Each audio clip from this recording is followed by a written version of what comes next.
Queridos amigos, queridos irmãos, mais uma vez reunidos para o nosso culto cristão do lar, quando estaremos estudando as lições imortais do nosso Mestre Jesus.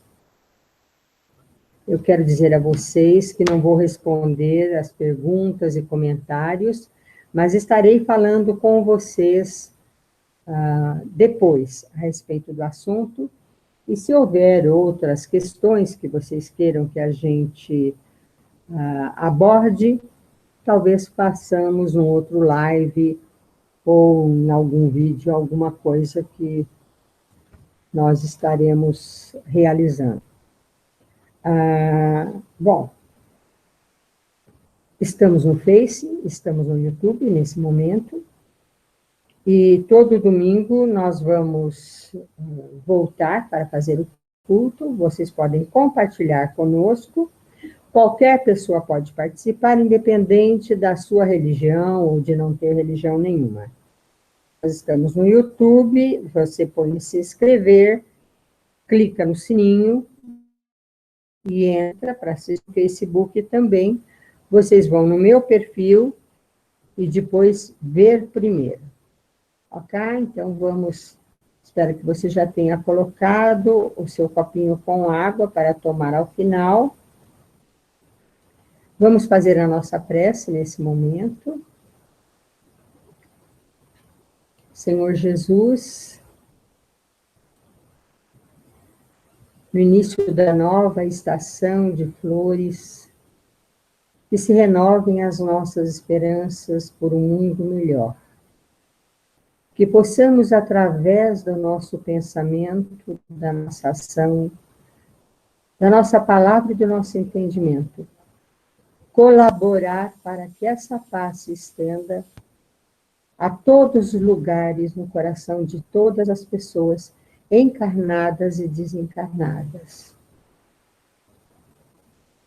Que venha a nós o reino do teu Pai, que ele se implante em todos os céus e em toda a terra, e que nos livre de todo o mal, fazendo com que entendamos nosso roteiro pessoal e coletivo e as nossas perspectivas da felicidade à qual nos destinaste. Grata, Senhor, pela sua presença em nossos corações e em nosso orbe. E que seja feita a vontade do Pai, em toda parte, principalmente estabelecendo o seu reino entre nós. Obrigado. Vamos ver o trecho que nos está reservado no dia de hoje, abrindo o acaso. Resumo da doutrina de Sócrates e Platão. É o introito ainda do Evangelho segundo o Espiritismo, né? Diz, então, no resumo da doutrina de Sócrates e Platão: o homem é uma alma encarnada. Antes da sua encarnação, ela existia unida aos tipos primordiais, as ideias do verdadeiro, do bem e do belo. Dele se separa em se encarnando e, recordando o seu passado, está mais ou menos atormentada pelo desejo de a eles retornar. Não se pode anunciar mais claramente a distinção e a independência do princípio inteligente e do princípio material. Por outro lado, é a doutrina da pré-existência da alma, a intuição que ela conserva de um outro mundo ao qual aspira, da sua sobrevivência ao corpo, da sua saída do mundo espiritual para se encarnar, da sua reentrada no mesmo mundo depois da morte. É, enfim, o germe da doutrina também dos anjos decaídos. E aí vem mais explicações a respeito de Sócrates.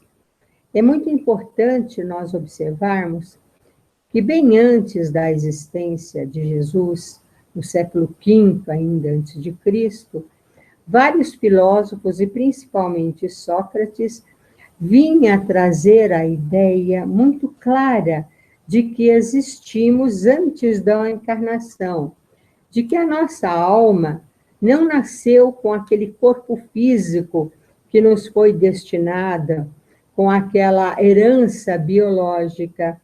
Ela já sabe de onde veio, ela já sabe qual a sua destinação, ela tem contato com relação à beleza, à sabedoria, à sua responsabilidade, à sua destinação, à sua vida.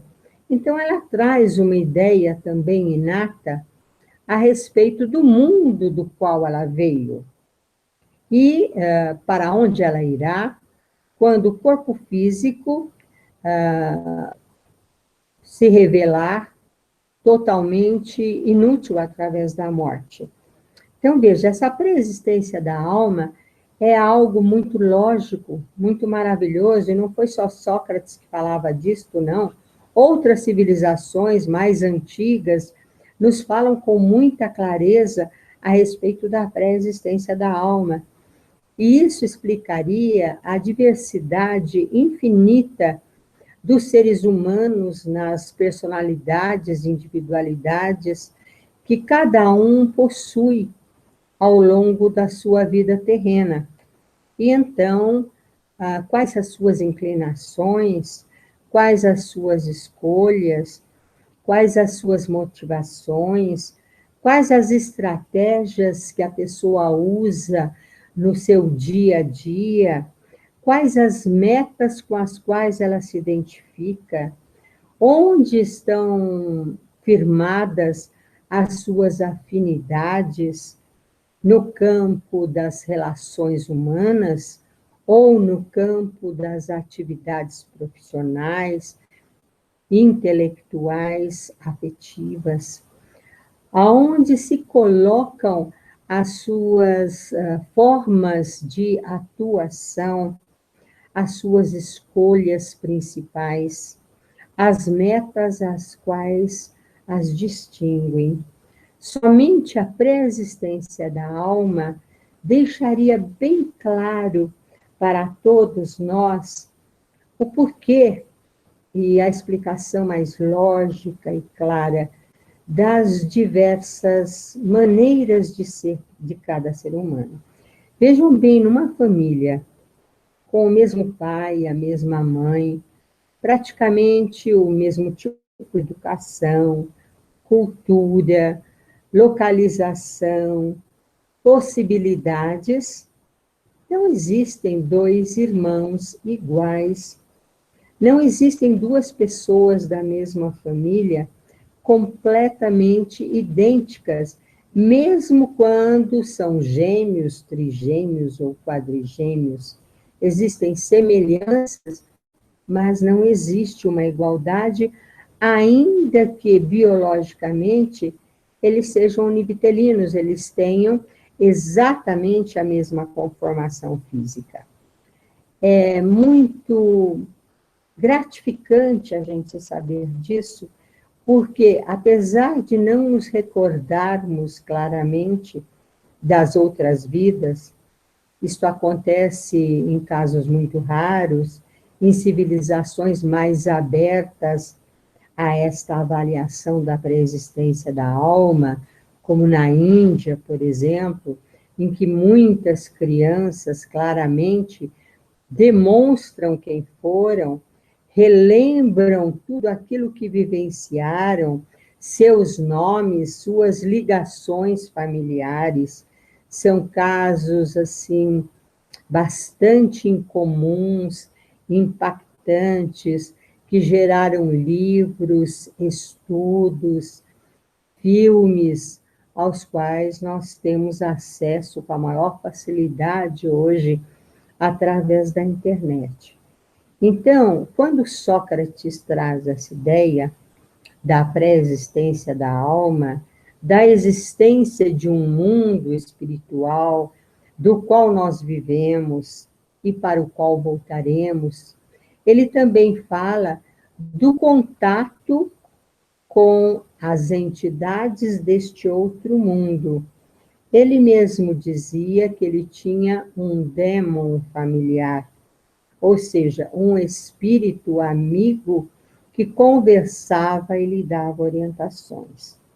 A doutrina de Sócrates é muito impactante. Ela nos foi trazida através do seu discípulo Platão e depois através de Aristóteles. E é tão profunda na sua identificação, no seu ensino, com relação a quem somos, de onde viemos, para onde vamos, da existência de um ser superior. Ela é tão impactante que as criaturas que querem dominar as mentes, as coletividades, os países, combatem Aristóteles para combater indiretamente o próprio Sócrates e as suas lições tão claras a respeito da ética, da moral, da religiosidade do ser humano. A existência de um ser superior que a tudo criou, um Deus, uma inteligência suprema, maior do que todas as do universo, um ser increado, um ser onipotente, onipresente, onisciente, que é misericordioso, mas também é justo, e que sabe organizar todas as coisas nesse universo infinito, inclusive no nosso planetinha Terra. Algo tão fantástico que os cientistas vêm descobrindo, comprovando, e nós vamos ver, então, os astronautas voltando das suas viagens fora do planeta Terra, confirmando que acreditam na existência de Deus, os cientistas, como Einstein, como outros, também concluindo essa existência. E todo o estudo da personalidade humana, da individualidade de cada um, do superego das pessoas, das nacionalidades, dos movimentos cíclicos, históricos, políticos, sociais, dos núcleos das nações, da ética, da moral, da responsabilidade individual e coletiva que nos mobiliza, que nos movimenta.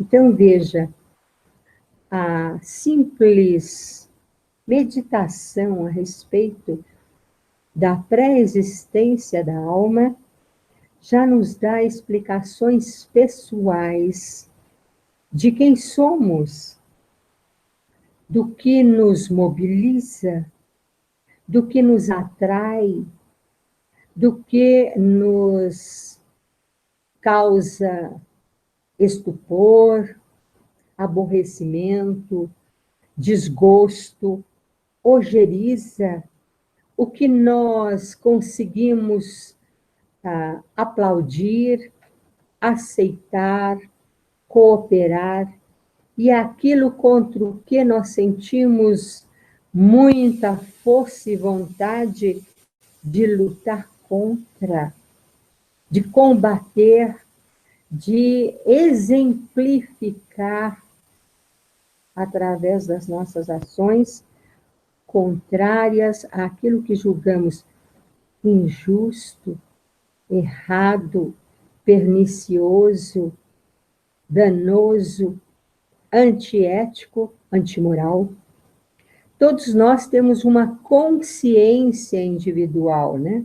Representada na história do Pinóquio pelo grilinho falante, no desenho animado, e alguns desenhos representados como o anjinho bom, dando bons conselhos, e o anjinho mau, dando maus conselhos às crianças, aos indivíduos, gerando histórias gerando quadrinhos, gerando filmes, gerando comentários. Então, a pré-existência da alma é algo muito esclarecedor. E o Espiritismo viria depois, também falando a respeito disso, dentro das lições de Jesus, para revivificar o Evangelho, levantar esta verdade primordial de cada ser humano, da sua pré-existência. Nós temos visto, inclusive, alguns contos e comentários a respeito de animais muito amigos de algumas famílias e que depois retornam dentro da mesma espécie na qual viveram e trazendo atitudes iguais ou muito semelhantes àquele animalzinho de estimação, pessoas a certeza que é ele retornando também. Então, veja, é algo que não nos impactua de uma forma a nos causar surpresa, ou susto, ou medo. Ah, quem será que eu fui então antes? O que será que eu fiz? Tem pessoas que mergulham dizendo, então eu devo ter feito muita coisa errada, eu devo ter um karma, ou um roteiro de muito sofrimento para pagar as minhas dívidas. Ora, Jesus já nos disse que Ele quer amor e não sacrifício. E que as dívidas da dor podem ser pagas com amor. Então, vamos ver essa preexistência.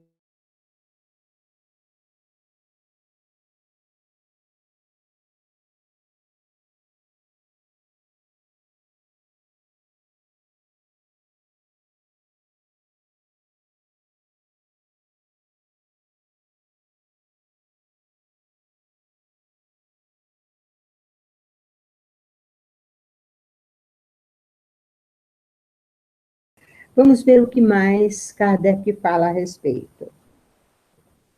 A alma se extravia, se perturba, como se serve do corpo para considerar qualquer objeto.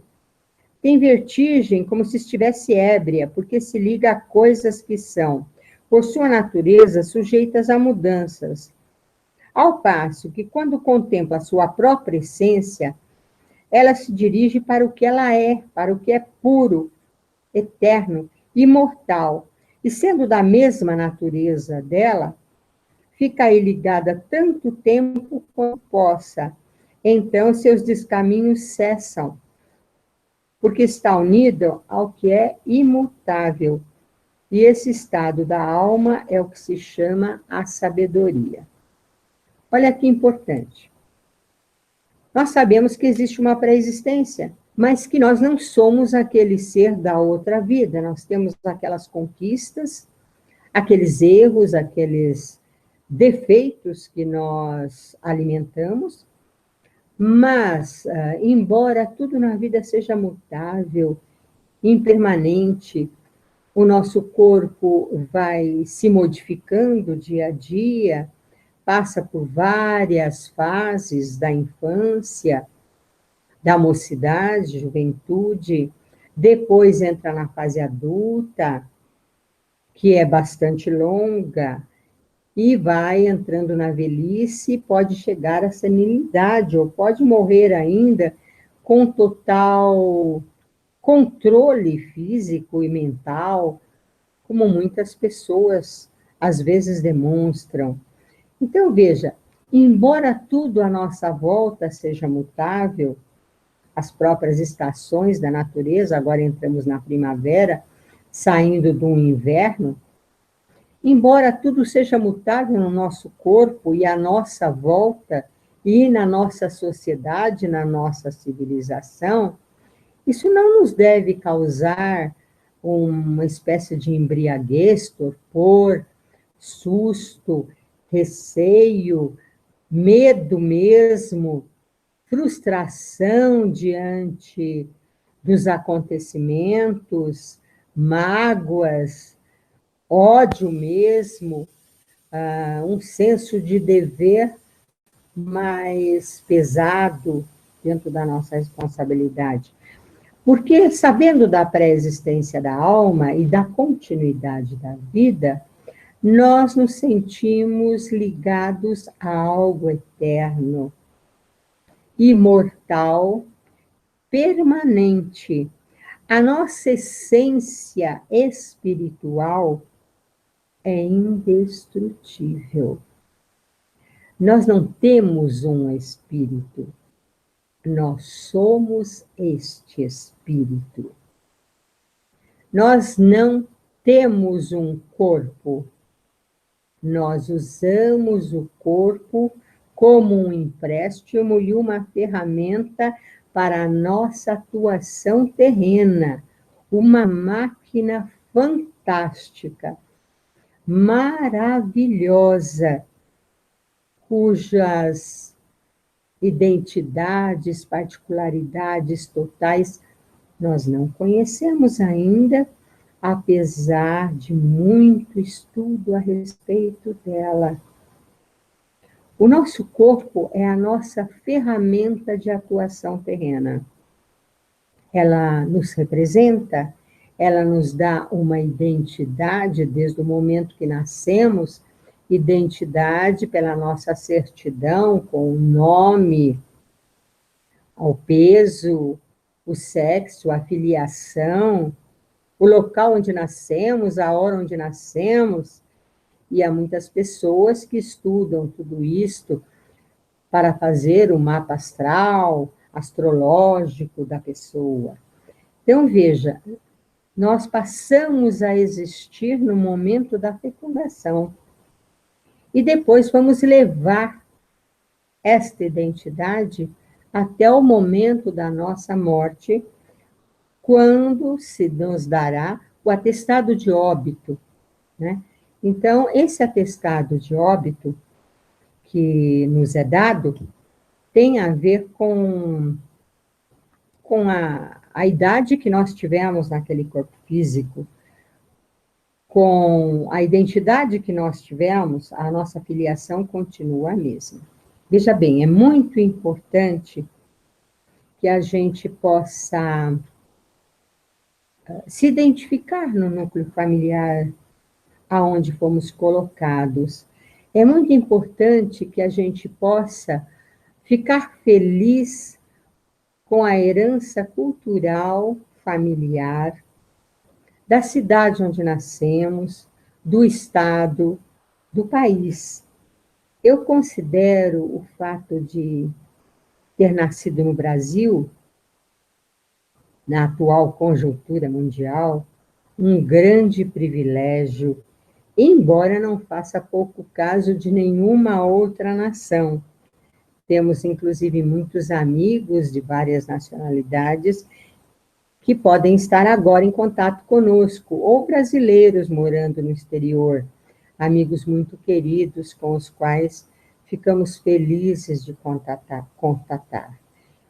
Veja que importante que é saber da pré-existência da alma no sentido do autoconhecimento, no sentido de sabermos a essência da qual nós somos feitos e sabermos que nós estamos aqui nas diversas condições em que nos encontramos, diferentes ideias, diferentes idades, diferentes famílias, diferentes formações, mas nós estamos aqui para adquirir uma coisa que parece muito simples, mas não é fácil adquirir: a sabedoria. Porque através da sabedoria nós alcançamos o conhecimento das coisas, o conhecimento intelectual. Conhecemos o entendimento das coisas, que já envolve a parte sentimental, a emoção, a empatia, e podemos chegar a sentirmos cada ser humano como parte nossa, na compaixão. Então, o Sócrates vem nos falar disso. Sócrates antecipa em séculos a vinda de Jesus, como Lao Tse, como Buda, como Confúcio, como outros milenares sábios da antiguidade, cujas lições até hoje são benéficas aos nossos espíritos. E ele continua: assim também se ilude o homem que considera as coisas de baixo, o terra a terra, do ponto de vista material, para apreciá-las com justeza. É preciso vê-las de cima, quer dizer, do ponto de vista espiritual. O verdadeiro sábio, pois, deve, de alguma sorte, isolar a alma do corpo, para ver com os olhos do espírito. É o que ensina o Espiritismo no capítulo 2, versículo 5 desse livro. Ou seja, o que ele está falando? Como a gente está imerso no mundo material, com muitas obrigações diárias, com um número X de horas em cada dia, e com as suas atividades geralmente programadas com antecedência dentro do nosso campo de atuação, então o horário de levantar, o translado para algum local de trabalho, ou o trabalho mesmo em casa, e toda uma série de tarefas, ocupações, a gente fica muito ligada a esta vida, achando que a vida é isso, é um terra a terra. E aí você faz as coisas sem satisfação, sem alegria, faz como que por obrigação e por necessidade. Embora seja necessidade e obrigação, o simples fato de acordar já deve gerar alegria. Que bom! Mais um dia à minha disposição. Eu tenho um monte de coisas a fazer, vamos ver se eu dou conta de tudo. Se eu faço tudo não apenas a contento, mas que eu faça com alegria, que eu faça com satisfação de poder estar executando aquela tarefa, que eu faça também com uma visão mais ampla daquilo que eu estou realizando. Porque quando alguém está plantando, ele não está apenas plantando, ele está colaborando com a natureza e gerando mais vida, talvez mais alimento, talvez mais beleza, se for um jardim, mas se está cuidando do plantio, ele está gerando vida na terra. Se ele estiver executando um outro trabalho mais burocrático, ele estará envolvendo milhares de criaturas no seu dia a dia, estará servindo-as, fazendo algum benefício a elas, e isto exige responsabilidade, uma atividade coerente. Se for professor, se for médico, engenheiro, motorista, empregado, administrador, engenheiro, qualquer que seja a sua atividade, o trabalho é uma bênção. O trabalho nos eleva. O trabalho nos faz evoluir. E então, o que eu tenho visto é que as pessoas ficam muito ligadas no terra a terra e não vivem com alegria. Não alimentam a alegria de estar vendo, de estar contatando outras pessoas. Ah, estou vendo o meu esposo, a minha esposa, o meu filho, o meu pai, a minha mãe. Quantas vezes ainda eu os terei presente no meu mundo material? Quanto tempo ainda eu estarei com eles? E aí eu passo por um animalzinho na rua, que está abandonado, e eu medito que somos ricos o bastante para que isso não aconteça, e quero exigir que a nossa sociedade, então, haja de acordo com aquilo que ela se diz ser, que ela seja cristã, que ela realmente se ligue nas lições de Jesus, para que não haja tanta miséria, tanto sofrimento, tanta injustiça, tanto desvalor, tanto desemprego, tanta gente em desequilíbrio, tanta maldade expandida daqueles que julgam que a vida terrena é apenas o terra-terra. Não, a vida terrena é muito mais do que isso. Pré-existimos e continuaremos existindo após a morte de Sócrates. Tanto que quando ele foi condenado à morte, sua esposa veio conversar com ele, muito triste. Aborrecida, Sócrates foi condenado por seduzir a juventude, no sentido de que seu verbo, suas lições, levavam as pessoas a raciocinar em termos mais elevados. E haviam aqueles que não queriam que isso acontecesse. E então disseram que ele estava seduzindo com o seu verbo a juventude. E ela disse: Sócrates, te condenaram à morte. E ele, na sua sabedoria, disse: mas todos nós estamos condenados à morte. Todos nós vamos morrer. Nosso corpo não vai ficar aí eternamente funcionando. Aí ela diz, mas é injusto, Sócrates. Quer dizer, você é um homem bom, você é um homem sábio, você atingiu um conhecimento que você transmite, você não faz mal a ninguém, muito pelo contrário, você só faz o bem.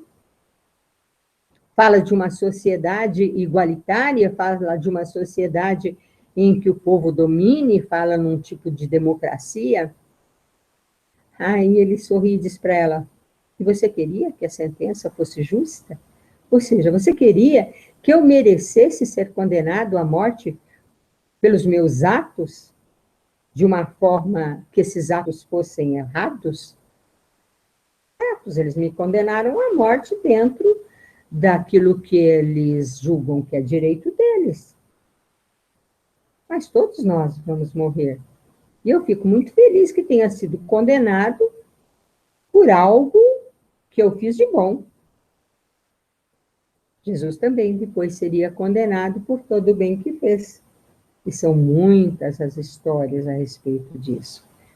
Vejam que importante que Kardec, ele comece a falar, antes de falar do Evangelho, de Sócrates, de Platão, de Aristóteles, daqueles que vieram já falando das coisas que Jesus iria falar futuramente dentro do seu Evangelho, né, da sua Boa Nova. Vamos ver mais alguma coisa. O terceiro item do resumo da doutrina de Sócrates e Platão. Enquanto tenhamos nosso corpo, a alma se encontra mergulhada nessa corrupção, possuiremos o objeto dos nossos desejos, a verdade. Com efeito, o corpo nos suscita 1000 obstáculos pela necessidade que temos de cuidá-lo. Ademais, ele nos enche de desejos, de apetites, de temores, de 1000 quimeras, de 1000 tolices, de maneira que com ela é impossível ser sábio um instante.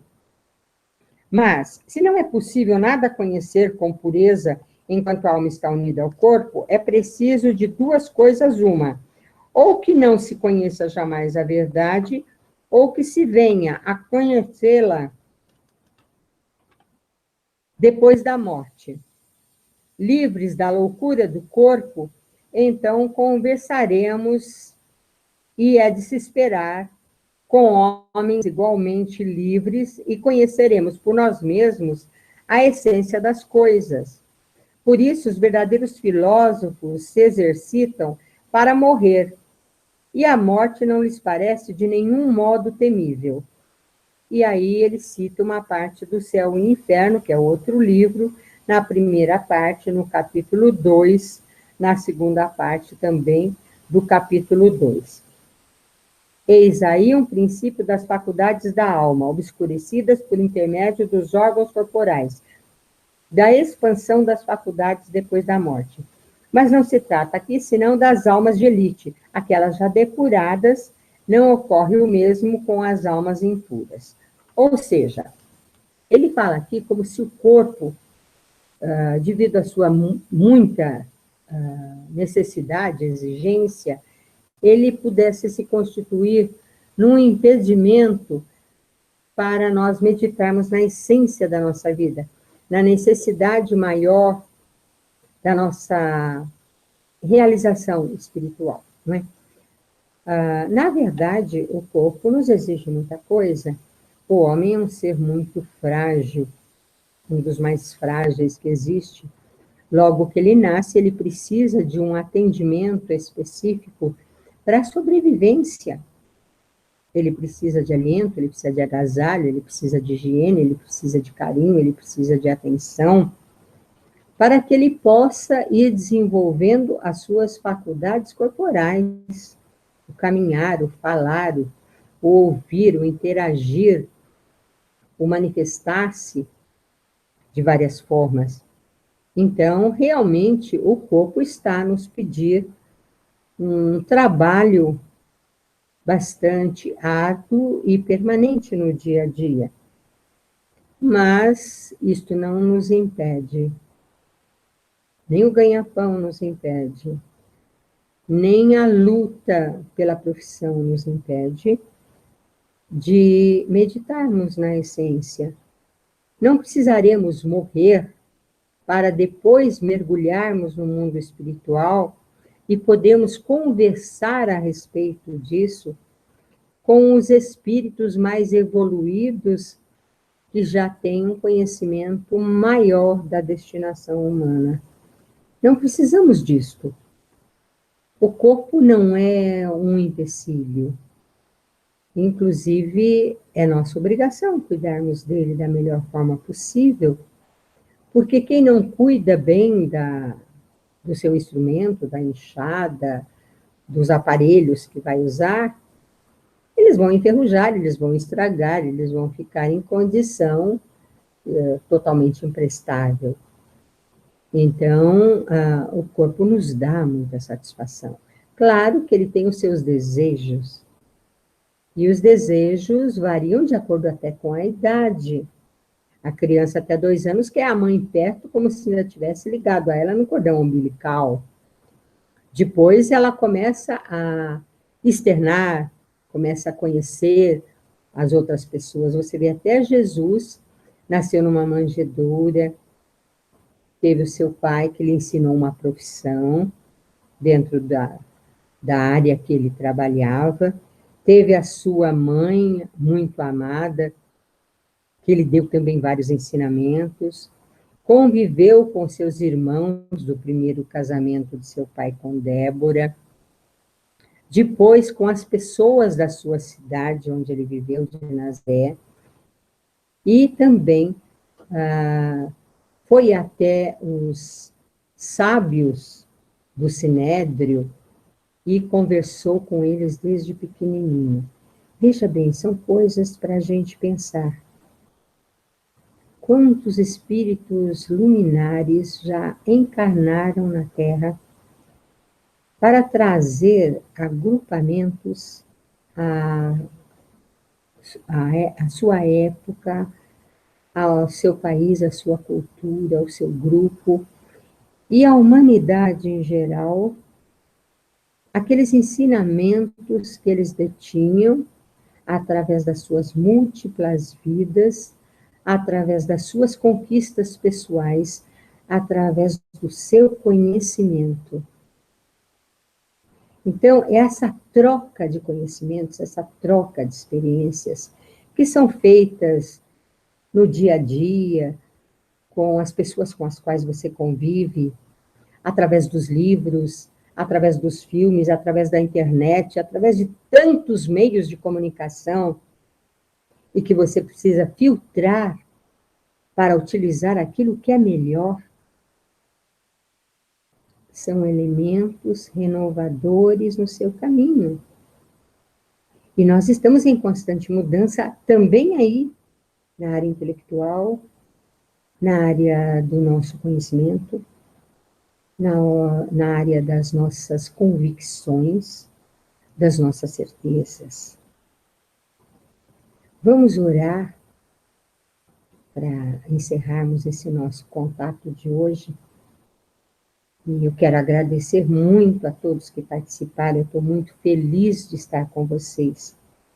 Eu acho uma benção poder fazer o culto cristão do lar com tanta gente boa, sentado, tanto conhecimento, tantas emoções boas, tantas alegrias ao longo desta minha jornada atual.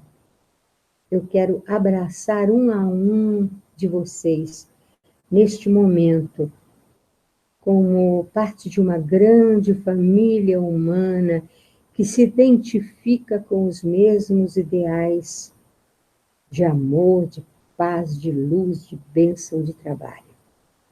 E vamos então orar. Jesus, amado Mestre, como é bom poder mergulhar nas lições que nos foram trazidas através dos milênios, por tantos espíritos de escola que nasceram, viveram e morreram entre nós, trazendo o seu melhor e nos enriquecendo com a bondade da sua presença e das suas lições memoráveis. Tantos amigos ao longo dos milênios e tantas criaturas bondosas a nos iluminar os espíritos, a nos burilar a inteligência, a nos aprimorar o sentimento e nos empurrar em direção à ação, à escolha, ao dever, à responsabilidade, à atitude. São tantos, Senhor, que não podemos numerá-los. Agradecendo a Ti, agradecemos a todos eles, porque sabemos que são servos fiéis da Tua seara de luz. Ajuda-nos a abençoar esse planetinha Terra, nossa escola maior, e todos os que aqui vivem, para que Te conheçam e, em Te conhecendo, Senhor, se lhes amplie tanto o entendimento, transforme a terra no paraíso que Tu criaste. As flores do nosso coração, a primavera de cada um dos anos vividos na terra e daqueles outros vividos nos milênios, Te saúdam e Te servem. Aqueles que Te servem e Te admiram, dizem: Ave Cristo, sê conosco. Obrigada. Vamos à aguinha, onde provavelmente as entidades colocaram os elementos necessários. E se Deus quiser, estaremos novamente com vocês domingo que vem, às 20 horas. Que Jesus nos abençoe.